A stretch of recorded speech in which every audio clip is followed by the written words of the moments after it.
What's up, Internet? Big J with Big J's Extreme Fitness, cooking my New Year's carnivore stew. Got me some hamburger meat, some smoked sausage, and some steak. Also got some black beans, some rotel, some kicking chicken, and I didn't show you the black-eyed peas because it was still in the sack. And I've also got me some potatoes over here I'm going to wash off and boil, get those real soft for the stew. And I got a bunch of frozen vegetables sitting over here. Going to put some water in it and just let it thaw. Not going to cook it because those vegetables break down real fast. When you're cutting your potatoes, you want to cut them up in small wedges. That way they cook faster. And that last cut, you see how I kind of balled my fingers up? They call that the bear claw. You want to bring your fingers in. That way you don't put a piece of your finger in that stew. Run all your guests off if you do that. Make sure you get just enough water in there to boil those potatoes. If you've got too much water, it'll take it forever to boil and don't have enough, you won't cook the top of it.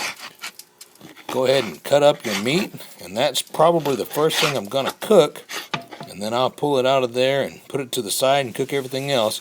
That's a pretty quick cook there, so again, I like to cook that fast. I like to season it real good while it's raw, so hopefully we'll be able to sear it into the meat. I should have already put a lid on those potatoes. You see they're starting to kind of fuzz up a little bit. Putting the water in the pan, going to let those soak. No fire, because they're just frozen vegetables. You cook them too long and they break down way too quickly. I'm going to go ahead and taste this steak. Yes, sir. Tastes good. Let's move on. What we're going to do is get that steak out of there, put it on the plate, put it on the side, and go ahead and move on to the hamburger meat. See, I probably eat about 2 or 3 more pieces of that while I'm cooking, but I don't show you. Go ahead and throw that hamburger meat right there. Put your seasoning on it. Got that kicking chicken going. Flatten it out so it cooks better or quicker. And tend to it. Make sure you don't burn it, because if you flatten it out like that, it'll burn real quick. Now, there's that lid I should have put on there as soon as I put those potatoes on. And give yourself a little breather. That way it's not going to boil over and make a mess on your stove. One more time. Get all that seasoning in there. Sear it.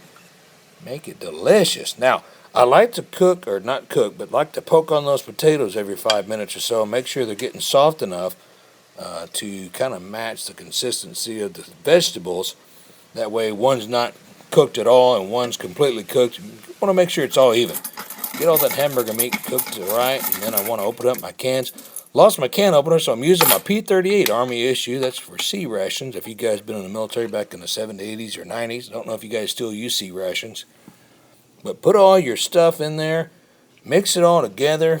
Those beans, potatoes, or not potatoes, but almost spilled it.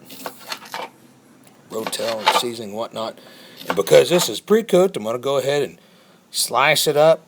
Throw it in there on the end.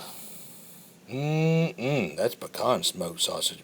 You see how it's sticking to my fork real easy? Barely have to pull it up. So it's ready to go. Let's drain the vegetables. Again, no heat on those. Drain those potatoes. Those are steaming, hot and soft. So they kind of equal each other in readiness. They're ready to go. Let's throw all the meat in there. Got the steak, got the hamburger meat. And you can put any kind of meat you want. Turkey or pork or whatever it is you like to put in there. I'm not real big on fish putting it in here. So I'm mixing it all up, and I'm getting my last vegetable ready. Love me some cabbage. Now, a lot of guys like to add rice to this, but I'm not a big fan of putting rice in it because on the second day, when you warm it up, if you don't do it just right, it's too hard, and if it's not, eaten in time, then it really gets all funky. I love the potatoes for the carbohydrates and the carrots and everything else, the vegetables that we throw in there. That way it warms up real good. So, put it all together. We're going to pour some water in there, and I'll put about half a cup of that pepper juice from my dad's garden and about a spoonful or more of those jalapenos and habaneros, and let it sit for about 20-30 minutes on medium heat, and bam, voila, ready to go.